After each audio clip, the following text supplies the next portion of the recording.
अस्सलाम वालेकुम नाजरीन, मैं मोहम्मद असलम हुसैन सियासत की खबरों में आप सबका इस्तकबाल करता हूँ।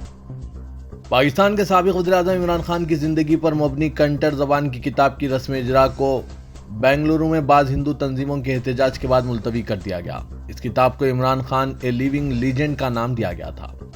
सुधाकर एस.बी. नामी शख्स की तहरीर करदा इस किताब की रस्म इजरा जुमेरात की शाम हाईकोर्ट के रिटायर्ड जज जस्टिस H.N. नागमोहन दास के हाथों मुकर्रर थी। बहरहाल हिंदू तंजीमों के अरकान ने कंटर ज़बान और कल्चर के वजीर वी सुनील कुमार और पुलिस में शिकायत दर्ज कराई और दरख्वास्त की कि किताब की रस्म इजरा को रोक दिया जाए, क्योंकि इस किताब में एक दुश्मन मुल्क के साबिक वज़ीर-ए-आज़म की सताइश की गई है।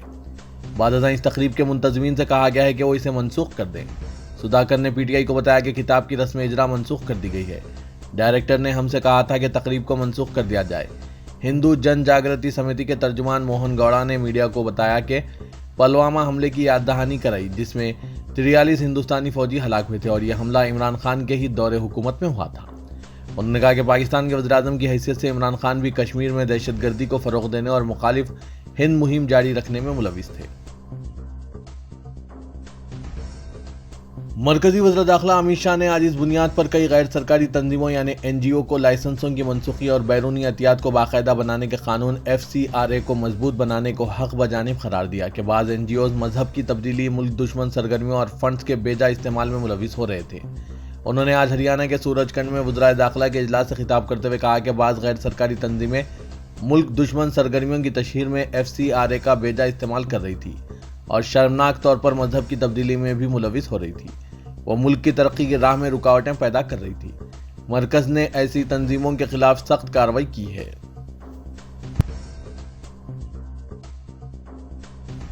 वज़ीर दिफा राजनाथ सिंह ने आज कहा कि पाकिस्तान अपने जेर कब्जा कश्मीर में लोगों पर मज़ालिम ढा रहा है और इसे इसके नतायज का सामना करना पड़ेगा।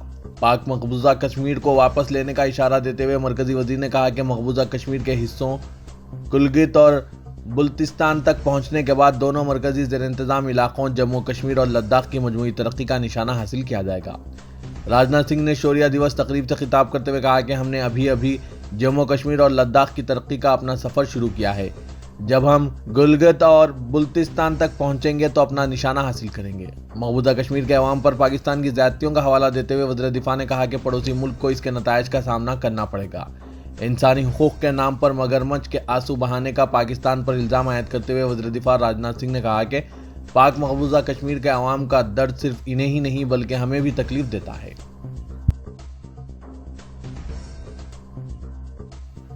रियासत कर्नाटक के जिला शिवमोगा में तशद्दुद के मसले पर सियासी कायदीन के दरमियान लफ्जी जंग के दौरान शिवमोगा में फिरकावाराना कशीदगी में इजाफा देखा गया। जनता दल एस के रियासती सदर CM इब्राहिम ने मुलजिम BJP के रुकने असेंबली और साबिक वजीर KS ईश्वरुप्पा पर शिवमोगा में फिरकावाराना तशद्दुद की आग भड़काने का इल्ज़ाम आयद किया। उन्होंने कहा कि ईश्वरुप्पा कत्ल के वाक़यात के लिए जिम्मेदार हैं जो शिवमोगा में पेश आए हैं। वज़ीर के शिवमोगा शहर में फरवरी में बजरंग दल कारकुन हर्षा के कत्ल के बाद फिरकावाराना तशद्दुद के वाक़यात पेश आते रहे हैं। CM इब्राहिम ने कहा कि ईश्वरुप्पा को आने वाले असेंबली इंतखाबात में अपनी शिकस्त का अंदेशा है और इसी पस मंज़र में गड़बड़ के वाक़यात रोनमा हो रहे हैं। चीफ मिनिस्टर बसवराज बोम्मई को इन्हें काबू में रखना चाहिए। दिल्ली डेवलपमेंट अथॉरिटी ने मगरबी दिल्ली के फतेहपुर बेड़ी में एक मुस्लिम अक्सरती इलाके में बिना किसी पेशगी इत्तला के 40 से ज़ायद घरों पर बुलडोजर चला दिया है। मुकामी लोगों ने बताया कि इन्हें अपने घरों से सामान निकालने तक की भी मोहलत नहीं दी गई और मुखालिफत करने पर पुलिस ने इन्हें धमकाया और मारा पीटा। मुकामी न्यूज़ पोर्टल मिल्लत टाइम्स की रिपोर्ट के मुताबिक दिल्ली के छतरपुर असेंबली हल्के में वाक़ खड़क रेवाड़ा में गुज़िश्ता दिनों 40 लोगों के घरों को बुलडोज़र चलाकर ज़मींदोज़ कर दिया गया है, जिसमें ज़्यादातर मकानात गरीब मुसलमानों के हैं और अब इनके पास रहने की कोई जगह नहीं है। खड़क रेवाड़ा के बाशिंदों का कहना है कि ये इलाका 150 सालों से आबाद है। बहुत सारे लोगों ने यहाँ ज़मीन खरीद कर घर बनाया था, लेकिन बगैर किसी नोटिस के 21 अक्टूबर 2022 को पूरे इलाके को पुलिस छावनी में तब्दील कर दिया गया और मकानात को बुलडोज़र लगाकर तोड़ दिया गया है। पहले कोई इत्तला नहीं दी गई जिनके घर तोड़े गए हैं। इनका यह भी कहना है कि इन्हें अपने घरों से सामान बाहर निकालने का भी मौका नहीं दिया गया। दिन के 11 बजे बुलडोज़र आया और सीधे मकानों को मुनहदिम करने का सिलसिला शुरू कर दिया। हम लोगों ने दरख्वास्त की कि तोड़ने की वजह बताई जाए और सामान निकालने का मौका दिया जाए, लेकिन किसी ने इनकी नहीं सुनी। मोबाइल फ़ोन, टीवी, लैपटॉप और गाड़ी जैसी चीज़ें भी बाहर निकालने का मौका नहीं दिया गया। ख्वातीन ने भी पुलिस पर बदतमीजी और धक्का मुक्की का इल्जाम लगाया। रियासत तमिलनाडु के चेन्नई शहर में democratic youth federation of India और स्टूडेंट फेडरेशन ऑफ इंडिया के अरकान ने बीजेपी हुकूमत पर जोर दिया कि वो रियासत में हिंदी की लाजमियत को वापस ले ले। तलबा ने काले कपड़े पहनकर चंगलपट्टू रेलवे स्टेशन के सामने एहतजाज दर्ज करवाया। एहतजाजी मुजाहरे में दोनों फेडरेशन के 30 से ज्यादा अफराद ने सियाह बैचेस लगाकर शिरकत की। विफाक के सरबराहान समेत मुजाहिरीन ने शदीद नारेबाजी भी की। उन्होंने मरकजी हुकूमत की अवाम दुश्मन पॉलिसियों की भी मजम्मत की। इस मौके पर पुलिस और एहतजाजियों के बीच में धक्का मुक्की के वाक़यात भी पेश आए हैं। बाद में पुलिस ने तमाम एहतजाजियों को मुंतशिर कर दिया। इलेक्शन कमीशन ने समाजवादी पार्टी के सदर अखिलेश यादव को नोटिस जारी किया है। ये नोटिस इनके एक बयान के खिलाफ जारी किया गया है। अखिलेश ने इल्जाम लगाया था कि इलेक्शन कमीशन बीजेपी के इशारे पर काम कर रहा है और उत्तर प्रदेश के हर असेंबली हलके से मुसलमानों और यादवों के 20-20 हज़ार वोटरों का नाम वोटर लिस्ट से हदफ कर दिया गया है। कमीशन ने अखिलेश से इन इल्जामात पर सबूत और दस्तावेजात के साथ 10 नवंबर तक जवाब तलब किया है। साथ ही हल्के असेंबली नंबर और वोटर का नाम गलत तरीके से निकालने की तफसीलात भी मांगी है। और तलब है कि कुछ दिनों कबल लखनऊ में समाजवादी पार्टी का कौमी कन्वेंशन मुनक्किद हुआ था। इसमें अखिलेश ने इलेक्शन कमीशन को 2022 के उत्तर प्रदेश असेंबली इंतखाबात में शिकस्त की वजह बताई थी। उन्होंने कहा था कि इंतखाबात में हर सीट पर यादवों और मुसलमानों के 20-20 हज़ार नाम हज़फ कर दिए गए हैं। समाजवादी पार्टी के सीनियर रहनुमा आजम खान को 2019 की इंतखाबी रैली में मुबैना इश्तियाल अंगेज तकरीर के मामले में रामपुर की एक अदालत के जरिए 3 साल की सजा सुनाए जाने पर मुख्तलिफ सियासी पार्टियों और मुस्लिम रहनुमाओं ने सख्त रद्दमल का इजहार किया है। मुल्क में नफरत अंगेज तकारीर के बेशुमार मामलों में बीजेपी के लीडरान आज़ाद घूम रहे हैं और अदालत उस्मा ने भी इन पर सख्त बरहमी का इजहार किया है। ताहम इसी दरमियान आजम खान को सजा सुनाए जाने को मुस्लिम हलकों में जानिबदारी पर मबनी कार्रवाई के तौर पर देखा जा रहा है। सीनियर सहाफ़ी और कॉलम निगार तौलीन सिंह ने एक लाइव टीवी बहस के दौरान ये सनसनीखेज इल्जाम आयद किया कि साबिक़ वज़ीर-ए-आज़म डॉक्टर मनमोहन सिंह ने सोनिया गांधी के कहने पर कई मरतबा ऑफिशियल सीक्रेट्स एक्ट की खिलाफवर्जी करते हुए सोनिया गांधी को कई खुफिया फाइलें फराहम करवाई थी, लेकिन जब तौलीन सिंह से इसका सबूत मांगा गया तो वो कोई सबूत नहीं पेश कर सकी, जिसके बाद इन्हें माफ़ी मांगनी पड़ी। दरअसल ये मामला राजदीप सरदेसाई के न्यूज़ शो पर पेश आया। वहां मल्लिकार्जुन खड़गे के कांग्रेस सदर बनने के ताल्लुक से जारी बहस के दौरान तौलीन सिंह ने यह सनसनीखेज इंकशाफ किया कि सोनिया गांधी वो खातून है जिन्होंने डॉक्टर मनमोहन सिंह से ऑफिशियल सीक्रेट्स एक्ट की खिलाफवर्जी पर मजबूर किया था और एक नहीं कई मरतबा ऐसा हुआ है। इस पर पैनल में मौजूद कांग्रेस लीडर प्रवीण चक्रवर्ती ने सख्त एतराज़ किया और इनसे सबूत मांगा जो वो इस वक्त पेश नहीं कर सकी। इसके बाद प्रवीण चक्रवर्ती ने ट्विटर का सहारा लेते हुए तौलीन सिंह से फिर सबूत मांगा, जिस पर तौलीन ने कहा कि ये उस दौरान का बहुत बड़ा तनाज़ा था जिसके बारे में सभी जानते हैं और कांग्रेस लीडरों को सबूत चाहिए तो वो डॉक्टर मनमोहन सिंह के साबिक मीडिया मुशीर की किताब का मुताला कर सकते हैं। तौलीन सिंह के इस दावे पर संजय बारवा ने खुद जवाब दिया। उन्होंने तौलीन सिंह और प्रवीण चक्रवर्ती को टैग करते हुए ऐसी किसी भी बात से साफ इनकार किया और कहा कि मेरी किताब में ऐसा कोई किस्सा दर्ज नहीं है। इस जवाब से तौलीन सिंह हक्का बक्का रह गई, लेकिन फिर सबूत पेश करने का दबाव बढ़ने के बाद उन्होंने माफ़ी मांगने में ही आफियत समझी। अमेरिकी सदर जो बाइडेन ने कोविड-19 का चौथा बूस्टर शॉट लगवा लिया है और तमाम अमेरिकियों पर जोर दिया है कि वो भी ऐसा ही करें, जबकि व्हाइट हाउस के ओहदेदारों ने कांग्रेस पर जोर दिया है कि वो अमेरिका और कोविड के आलमी रद्दमल की फंडिंग के लिए $22 अरब की इनकी दरख्वास्त की मंजूरी दे। अपना बूस्टर शॉट लगवाने से पहले जो बाइडेन ने कहा कि हम यहाँ एक बहुत ही सादा से पैगाम के साथ कि आप वैक्सीन लगवा लें। उन्होंने कांग्रेस के इन अरकान पर भी तनकीद की जो कोविड से छुटकारा चाहते हैं लेकिन ऐसा करने के लिए रकम खर्च नहीं करना चाहते। उन्होंने कहा कि हम जिस फंडिंग का मुतालबा कर रहे हैं वो कोविड-19 के खिलाफ इंतहाई मौसर इलाज और टीकों की तैयारी और इसकी खरीद पर काम जारी रखने के लिए इंतहाई अहम है। चीन में कोरोना दोबारा फैलना शुरू हो गया है। यहाँ वुहान से शुमाल मगरिब के कई शहरों में एक बार फिर कोरोना के केसेस सामने आने के बाद लॉकडाउन नाफिज कर दिया गया है। इन इलाकों में इमारतों को सील किया जा रहा है। चीन में जुमेरात को मुसलसिल तीसरे दिन कोरोना के 1000 से ज्यादा नए केसेस रिपोर्ट हुए हैं। वुहान दुनिया का पहला शहर है जहाँ कोरोना का पहला केस सामने आया था। इसके बाद 2019 के आखिर में यहाँ पहला लॉकडाउन नाफिज किया गया था। इस हफ्ते वुहान में कोरोना के 20 से 25 नए केसेस दर्ज हुए हैं। वुहान में गुज़िश्ता 14 दिनों में कोरोना के 240 केसेस रिपोर्ट हुए हैं। मुकामी इंतजामिया ने एक जिले में 8 लाख से ज्यादा लोगों को 30 अक्टूबर तक घरों के अंदर रहने का हुक्म जारी किया है। तेलंगाना राष्ट्र समिति के 4 अरकान असेंबली को खरीदने की नाकाम कोशिश में मुलविस बीजेपी के 3 मुबैना एजेंट्स को आज मोइनाबाद पुलिस ने खुसूसी जज इंसदाद रिश्वत सतानी की रिहाइशगाह पर पेश किया। लेकिन पुलिस को मायूसी का सामना करना पड़ा क्योंकि एसीबी जज ने रिमांड मुस्तरद कर दिया। हरियाणा फरीदाबाद से ताल्लुक रखने वाले रामाचंद्र भारती, तिरुपति के पुजारी डी सांबयाजी और शहर के ताजिर नंद कुमार, जिन्हें कल साइबराबाद पुलिस ने फार्म हाउस पर अरकान असेंबली को रिश्वत देने की कोशिश पर गिरफ्तार किया था, आज सख्त सिक्योरिटी में एंटी करप्शन कोर्ट के खुसूसी जज की रिहाइशगाह पर पेश किया गया। जज ने पुलिस से सवाल किया कि एफआईआर में इंसदाद रिश्वत सतानी एक्ट की दफा 171 बी और 171 ई लागू किया गया है और यह दायरा इख्तियार सिर्फ एसीबी को है, पुलिस को नहीं है। इतना ही नहीं, रिश्वत के इल्जाम के बावजूद नकद रकम की जब्ती न होने पर जज ने सवाल किया।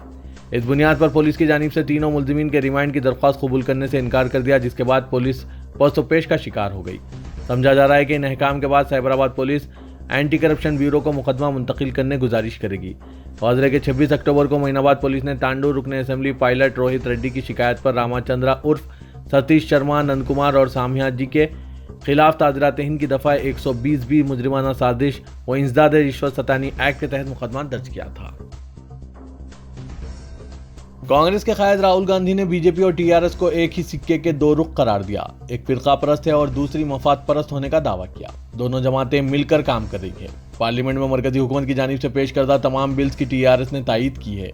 तेलंगाना में राहुल गांधी की भारत जोड़ो यात्रा दूसरे दिन 26 किलोमीटर जारी रही।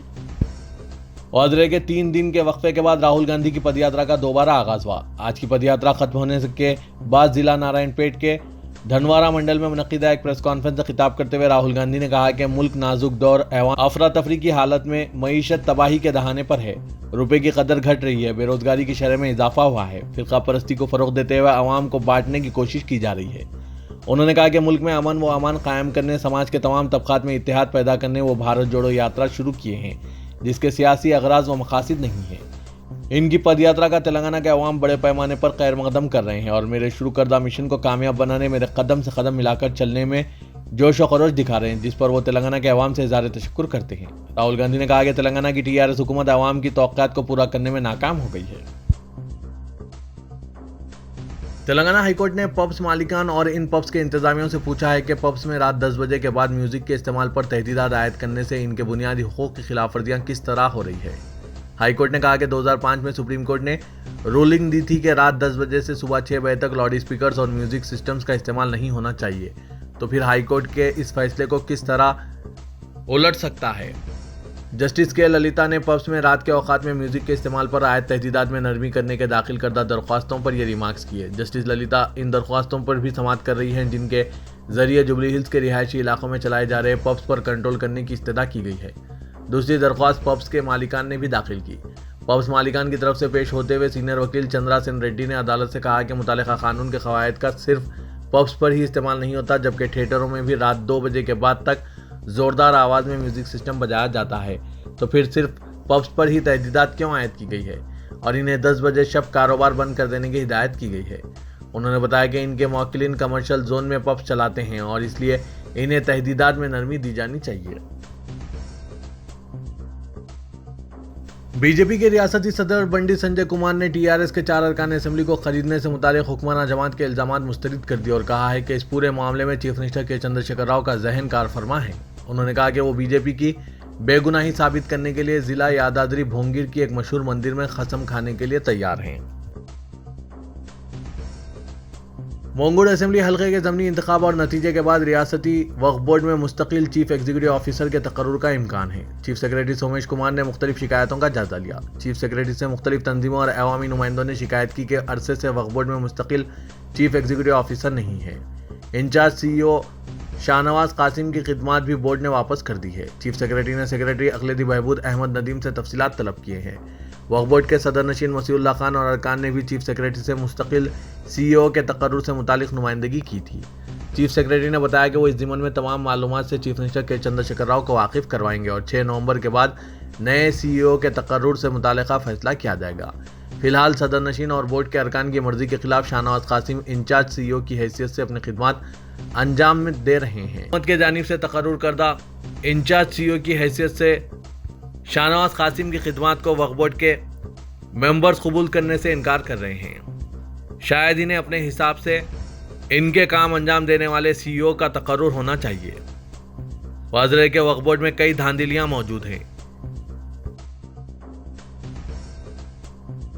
तेलंगाना हुकूमत के तमाम सर्विस पेंशनर्स, फैमिली और हुकूमत के दीगर पेंशनर्स जो दोनों शहरों हैदराबाद और सिकंदराबाद के पेंशन पेमेंट दफातर से वज़ाइफ हासिल कर रहे हैं, इनको मुतला किया जाता है कि वो 1 नवंबर तक 31 मार्च 2023 के सालाना तस्दीकी सर्टिफिकेट जिस पर हालिया पासपोर्ट साइज फ़ोटो चश्मा हो और यह मुतालिका बैंक अहदेदार या गेजेटेड ऑफिसर से तस्दीक शुदा हो, दाखिल करें। ये सर्टिफिकेट्स बज़रिए डाक या शख्सी और TS फोलियो मोबाइल एप्लीकेशन के ज़रिए भी दाखिल किए जा सकते हैं। मी सेवा मरकज़ पर आधार नंबर या जीवन प्रमाण नंबर के इस्तेमाल से बायोमेट्रिक तरीके से लाइफ सर्टिफिकेट दाखिल किया जा सकता है। तो ये था आज का खबरनामा। खबरों से मुतालिक कमेंट के जरिए आप अपने ख्यालात पेश कर सकते हैं और साथ ही इस वीडियो को लाइक कीजिएगा। तो मैं मोहम्मद असलम हुसैन अब आप सबसे इजाज़त तलब करता हूँ, तो दीजिए इजाज़त। अल्लाह।